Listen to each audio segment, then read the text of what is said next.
मोदी जी को कुर्सी से उखाड़ के हम लोगों को फेंकना होगा। और उन्होंने बोला है गंगा माँ ने कि हम गोद लिए पुत्र को अपने गोद से उठा के फिर से चाय की दुकान पे फेंकेंगे। लेकिन मोदी जी फिलहाल सत्ता के मद में मदांध चूर इस तरह व्यवहार कर रहे हैं जैसे कुछ हुआ ही नहीं। वही तो गलत कर रही है ना, ये मोदी सरकार गलत कर रही है। और अभी तक तो गंगा माँ उन लोगों के सपोर्टर के सपने में आ रही थी। अब यूजीसी इक्विटी रेगुलेशन बिल 2026 को लेकर देश भर में विरोध तेज हो गया है। समान वर्ग के छात्र और कई शिक्षक संगठनों ने इस बिल पर गंभीर आपत्ति जताई है। उनका कहना है कि यह कानून समानता के नाम पर समाज और शिक्षा जगत को जोड़ने के बजाय विभाजित करने का काम करेगा। विरोध कर रहे लोगों का आरोप है कि बिल में भेदभाव की जिम्मेदारी एक वर्ग विशेष पर डालने की कोशिश की गई है, जिससे छात्रों में असुरक्षा और मानसिक दबाव बढ़ेगा।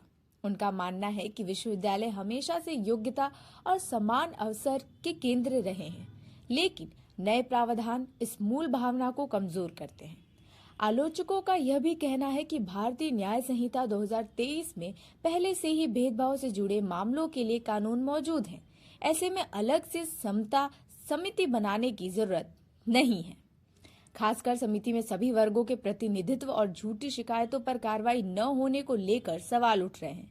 प्रदर्शनकारियों ने मांग की है कि यूजीसी इक्विटी रेगुलेशन बिल 2026 को तुरंत वापस लिया जाए, ताकि उच्च शिक्षा संस्थानों में विश्वास, समानता और सामाजिक सौहार्द बना रह सके। यूजीसी एक्ट को लेकर यहाँ पर कानून 2026 को लेकर विरोध प्रदर्शन देखने को मिल रहा है। लगातार इस वक्त कचहरी पे मौजूद है। हमारे पीछे आप देख सकते हैं कि काफी संख्या में जो लोग हैं वो मौजूद है और विरोध प्रदर्शन जो है वो आपका दिखा। सिर्फ वाराणसी नहीं, पूरे देश भर में भी मौजूद है। आइए कुछ लोग हैं उनसे भी बातचीत कर लेते हैं। यहाँ पे विरोध प्रदर्शन दिखा रहे हैं, उनसे बातचीत करते हैं। क्या नाम है?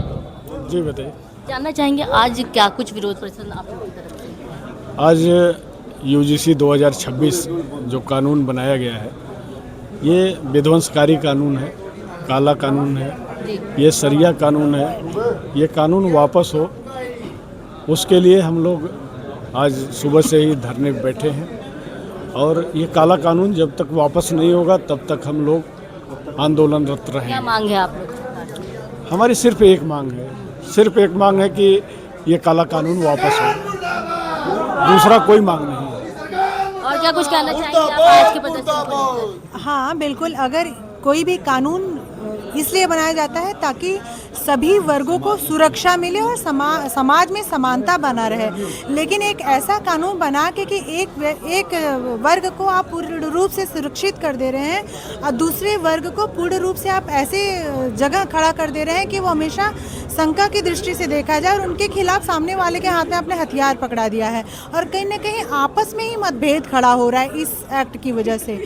तो समानता और मतलब जब भी कोई भी केस अगर होता है तो कम से कम सामने वाले का अगर दोष साबित नहीं होता है तो जो व्यक्ति है जिसने आरोप लगाया है उसके खिलाफ एक्शन लेने का, कार्रवाई करने का प्रावधान होता है, जो कि इसमें पूर्ण रूप से उनसे छीन लिया गया है। यानी आप सामने वाले पे कोई भी आरोप लगा दें, आप प्रत्युत्तर में सामने वाला कुछ नहीं बोल सकता। मतलब आपने पूर्ण रूप से उन्हें विकलांग बना दिया है, उनके हाथ पैर बांध दिए हैं। तो ये तो गलत कानून है। बस इसी के खिलाफ हम लोग यहाँ बैठे हैं कि ऐसे भी ऐसे गंदे काले कानून का पूर्ण रूप से विरोध होना चाहिए। या तो इसमें संशोधन करें या तो इसको वापस ले लें। देखिए पूरे देश में विरोध प्रदर्शन देखने को मिल रहा है। काफ़ी यूथ भी हैं वो भी प्रदर्शन कर रहे, शिक्षक वर्ग भी हैं वो भी प्रदर्शन कर रहे हैं। क्या कहना चाहेंगे इसमें? देखिए पूरा देश विरोध कर रहा है और यह सिर्फ अभी सवर्णों का विषय नहीं है। यह एक प्रकार से न्याय की भी हत्या है, यह लोकतंत्र की भी हत्या है, यह संविधान की भी हत्या है। लेकिन मोदी जी फिलहाल सत्ता के मद में मदांध चूर इस तरह व्यवहार कर रहे हैं जैसे कुछ हुआ ही नहीं।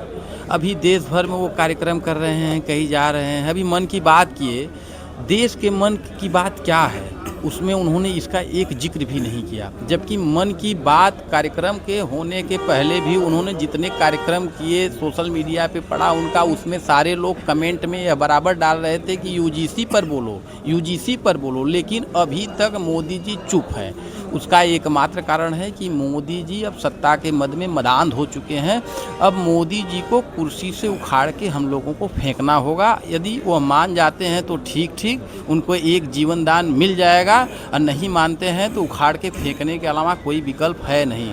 अब मोदी जी अपने भारत के पड़ोसी देशों में जो हालिया घटनाक्रम हुआ कि सत्ता से उखाड़ के फेंक दिए गए, देश से भाग कर जान बचाना पड़ा, नेपाल, बांग्लादेश, श्रीलंका, पाकिस्तान, उन्होंने किसी से सबक नहीं लिया। और हम नहीं चाहते कि भारत के साथ ऐसा हो, लेकिन मुझे लगता है कि मोदी जी वही चाहते हैं। ये प्रदर्शन आप लोग सुबह से ही कर रहे हैं, कब तक चलेगा? यह प्रदर्शन देखिए अब तो हम लोगों के लिए अस्तित्व का प्रश्न है, क्योंकि अभी तक तो हम लोगों को ऊपर SC/ST के जो पुराने एक्ट थे उस पर जो कार्रवाई होती थी। अब हमारे बच्चों को टारगेट किया जाएगा। अब हमारे बच्चों को जब टारगेट किया जाएगा तो बच्चे हैं, वो तो इस तनाव को शायद ही सह पाए। तो हमारे आँख के सामने हमारे बच्चे सुसाइड करें, आत्महत्या करें, हमारे आँख के सामने हमारी बहन बेटियों को वो जो ST/ST OBC का उनको दिया गया अधिकार, दिया गया एकाधिकार दिया गया, जहां हमको बचाव का भी अधिकार नहीं है। ऐसे समझिए कि समंदर में फेंक दीजिए और कहा जाता है डूबते को तिनके का सहारा, तो यहाँ तिनके का भी सहारा नहीं दिया जा रहा है। हमारी बच्ची, हमारी बेटी मेडिकल की पढ़ाई कर रही हो, इंजीनियरिंग की पढ़ाई कर रही हो, अंतिम सेमेस्टर में हो, और उस वर्ग से कोई जाकर के प्रपोज करे और वह एक्सेप्ट न करे, वह चला जाए समता सेल में, वहाँ इसकी शिकायत करे। अब तो लड़की की जो है करोड़ों रुपए लगा करके पढ़ाई की है। दो ही विकल्प है, या तो उसके मनसा को पूर्ण करे हम बिस्तर हो करके, या तो सुसाइड करे। तो हम नहीं चाहेंगे कि हमारे बच्चे सल्फास खाएं, हम नहीं चाहेंगे कि हमारे बच्चे फांसी के फंदे पर लटके, हम नहीं चाहेंगे कि हमारे बच्चे रेलवे ट्रैक पर छत बिछत सौ मिले, हम नहीं चाहेंगे कि हमारी बहन बेटियों का न्यूड वीडियो वायरल हो। इसके लिए हम लोग मरने को तैयार हैं, हम वह दिन नहीं देख सकते। मतलब ये कानून एक्ट है वो चेंज होना चाहिए? बिल्कुल होना चाहिए, उनको करना ही पड़ेगा, क्योंकि मैंने बताया ना कि बड़े बड़े मदांध लोग ना कानून छोड़िए कुर्सी नहीं बचा पाए, देश में जगह नहीं मिला, देश से भाग करके जीवन बचाना पड़ा। ऐसी नौबत इस बार अगर वह वापस कानून नहीं लेते हैं तो इनके साथ भी होगा, होकर रहेगा। बातचीत कर लेते इस मैटर को लेकर, क्या कहना चाहेंगे? UGC एक्ट का 2026 को लेकर काफ़ी विरोध प्रदर्शन भी देखने को मिल रहा है, क्या कहेंगे? कहना यही है कि देखिए ये देश है, जब ये देश एक परिवार है, शहीदों ने अपना जान दिया इस परिवार को बनाने के लिए, और आज जो है किसी को कुछ, किसी भाई के हाथ में तलवार, किसी के भाई के हाथ में कलम, किसी भाई के, तो एक दूसरे का ये जो सरकार ये जो काम कर रही है, तो मैं तो यहाँ आया था इन लोगों सपोर्ट में कि पूर्वांचल किसान संगठन का अध्यक्ष होने के नाते मेरा सपोर्ट रहेगा कि देखिए जो लोग ये करेंगे नहीं प्रशासन से इनके ऊपर दबाव डाले या कुछ भी ऐसा रहे, तो ऐसा प्रशासन कार्य न करे, वरना पूर्वांचल किसान संगठन भी यहाँ पे जो है कूदेगा और बाकायदे फिर प्रशासन को लगभग अगर इतनी गाड़ियाँ लेकर मैं कूदा दूंगा बनारस में कि 6 दिन तक लग जाएगा, 1 सप्ताह तक इनको जाम छुड़ाते। तो इसलिए मेरा कहना था कि हम लोगों ने जहाँ भी गलत हुआ उसका हम लोगों ने विरोध किया। अभी हमने बनारस के अंदर अधूरे सड़क पे हो रहे टोल प्लाजा की जो चल रही थी उसका हम लोगों ने विरोध किया। लगभग 2 विधानसभा का टोल हमने जा रहा है कि इस एक्ट के तहत जो समानता है वो खत्म हो जाएगी, उसे लेकर क्या कहेंगे? क्योंकि देखा गया सरकार हमेशा एक साथ रहने की बात कहती है, क्या कहेंगे? तो वही तो गलत कर रही है ना, ये मोदी सरकार गलत कर रही है। और अभी तक तो गंगा माँ उन लोगों के सपोर्टर के सपने में आ रही थी, अब किसानों के भी सपने में आ गई गंगा माँ।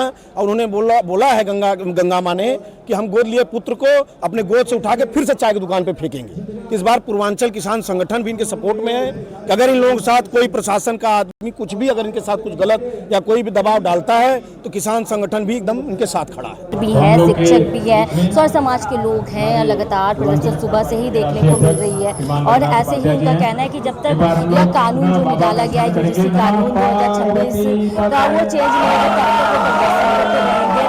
और देखिए हर हर महादेव के भी जयघोष लग रहे हैं। ऐसे ही जनवार्ता न्यूज़ के साथ बने रहिए, पल पल का अपडेट हम देते रहेंगे। लाइक शेयर सब्सक्राइब करना ना भूलिए। धन्यवाद।